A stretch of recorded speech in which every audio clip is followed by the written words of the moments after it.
Operation সিন্দুরেই অবস্থা খারাপ পাকিস্তানের। ভারতের অপারেশনে ঠিক কি অবস্থা হবে পাকিস্তানের জানেন? একেবারে হাহাকার হবে চারিদিকে। হ্যাঁ, পাকিস্তানে ইতিমধ্যেই গমের হাহাকার শুরু। ভারতের হামলার আতঙ্কে মজুদ শুরু সেনার। ওখানে আটার প্রতি কেজির দাম কত জানেন? যুদ্ধ না খিদে, কোন বিপদে আগে ডুববে পাকিস্তান? অপারেশন সিন্দুরের পর এবার কাঁপছে ইসলামাবাদ। পাকিস্তান একদিকে যুদ্ধের প্রস্তুতি, অন্যদিকে পেটে খিদে। সেনা কি আগে রুটি নাকি রাইফেল বেছে নেবে? আটা মিসাইল একসাথে। যুদ্ধ ও ক্ষুধার চাপে ভাঙছে পাকিস্তান। করুণ পরিস্থিতি হতে চলেছে শরীফের দেশের।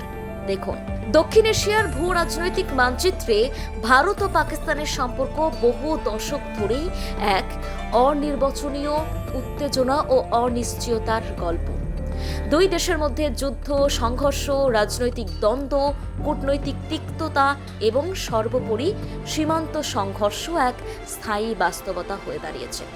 কিন্তু 2025 সালের মে মাসে এই সম্পর্ক নতুন এক মোড় নিয়েছে, যেখানে একদিকে ভারত চালিয়েছে অপারেশন সিন্দুর, অন্যদিকে পাকিস্তানের জনগণ হাহাকার করছে আটার কেজি 100 টাকায় পৌঁছানোর কারণে।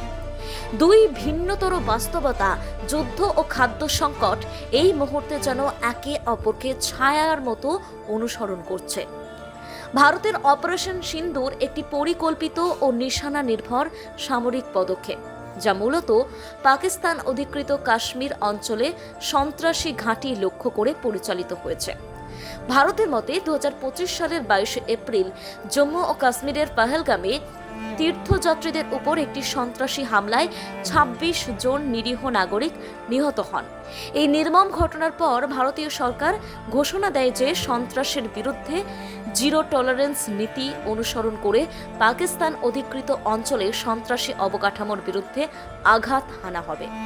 এই প্রেক্ষাপটে অপারেশন সিন্দুর নামের অভিযানে 6 মে ভারতের বিমান বাহিনী পাকিস্তান ও পিওকেতে মোট 9টি সাইটে বিমান হামলা চালায়।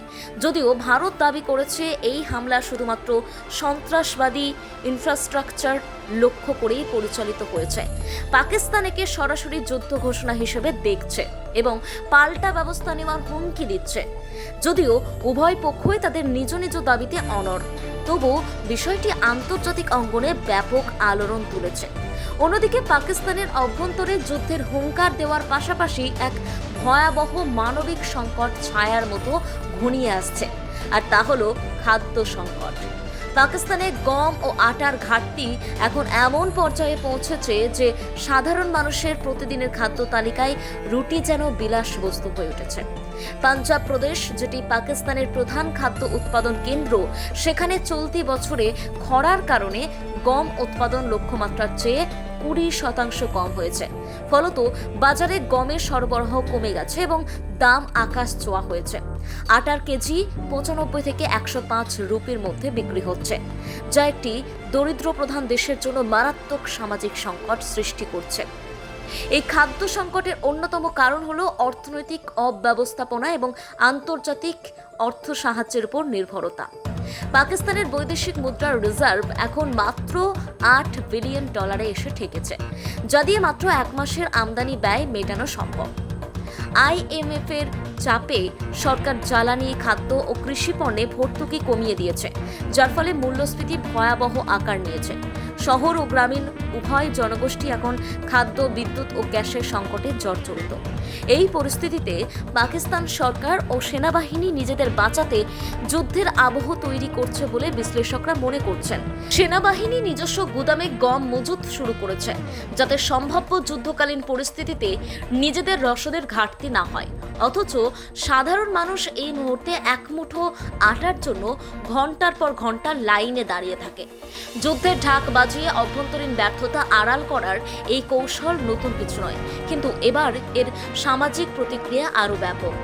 এদিকে ভারত, যেটি বিগত বছরগুলিতে সীমান্তে সার্জিক্যাল স্ট্রাইক এবং বালাকোট এয়ার স্ট্রাইকের মাধ্যমে সন্ত্রাসের বিরুদ্ধে সরাসরি আক্রমণের কৌশল গ্রহণ করেছে, এবারও একই পথ অনুসরণ করল।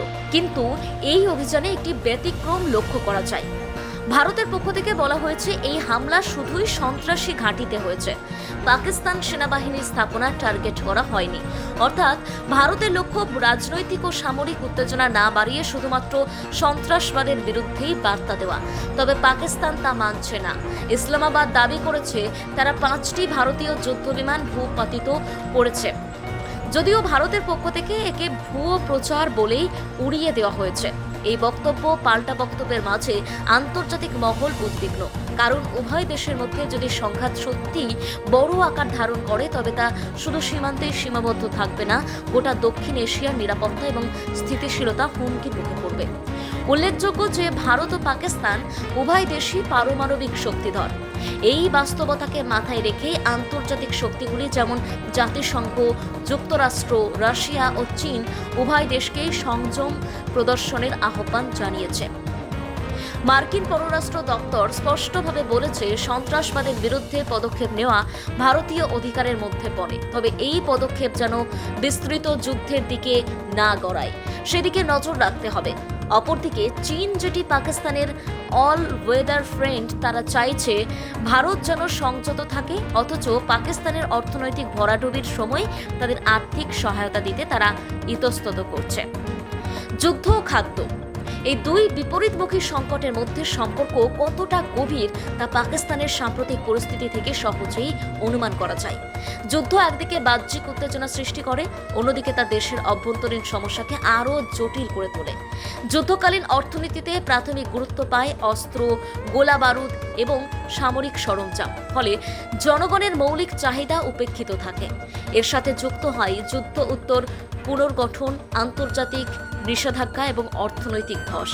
তবে এখানে একটি গুরুত্বপূর্ণ দিক হচ্ছে পাকিস্তান কি আদৌ যুদ্ধ চায়, নাকি এটি কেবলমাত্র অভ্যন্তরীণ ব্যর্থতা ও সরকারের অজনপ্রিয়তা থেকে মন ঘোরানোর একটি কৌশল। বিশ্লেষকরা মনে করছেন পাকিস্তানের সেনাবাহিনী দীর্ঘদিন ধরেই স্টেট উইদিন আ স্টেট নীতি অনুসরণ করছে। তারা রাজনৈতিক সিদ্ধান্ত নিয়ন্ত্রণ করে বাজেটের সিংহভাগ নিজের দখলে রাখে এবং সামরিক উত্তেজনার মাধ্যমে নিজেদের প্রভাব বজায় রাখে। সেক্ষেত্রে অপারেশন সিন্দুরের পর পাকিস্তানের প্রতিক্রিয়া এক ধরনের ফেস সেভিং মেকানিজম মাত্র। ভারতের ক্ষেত্রেও রাজনৈতিক প্রেক্ষাপট গুরুত্বপূর্ণ। বর্তমান কেন্দ্রীয় সরকার বারবার নিজের ন্যাশনাল সিকিউরিটি ফার্স্ট নীতির প্রতি অনমনীয় থেকেছে। জাতীয়তাবাদীর উত্থান এবং নির্বাচনী রাজনীতিতে সন্ত্রাস বিরোধী অভিযানকে একটি শক্তিশালী প্রচার পদ্ধতি হিসেবে ব্যবহার করার নজির রয়েছে। তবে এবারের পরিস্থিতিতে একটি ভিন্ন মাত্রা যোগ হয়েছে। এটা কেবল নির্বাচনী কৌশল নয়, একটি পূর্ণাঙ্গ সামরিক বার্তা, যা সন্ত্রাসের বিরুদ্ধে ভারতের অবস্থানকে আরও সুসংহত করে। সব মিলিয়ে পাকিস্তানের অভ্যন্তরীণ অব্যবস্থা, খাদ্য সংকট, অর্থনৈতিক দুরবস্থা এবং ভারতের আক্রমণ এক জটিল সংকটের মঞ্চ তৈরি করেছে। যাই হোক, শেষ পর্যন্ত আমাদের সঙ্গে থাকার জন্য ধন্যবাদ। দেখা হচ্ছে পরবর্তী রিপোর্টে। ততক্ষণে চোখ রাখুন অজানা দেশের পর্দায়।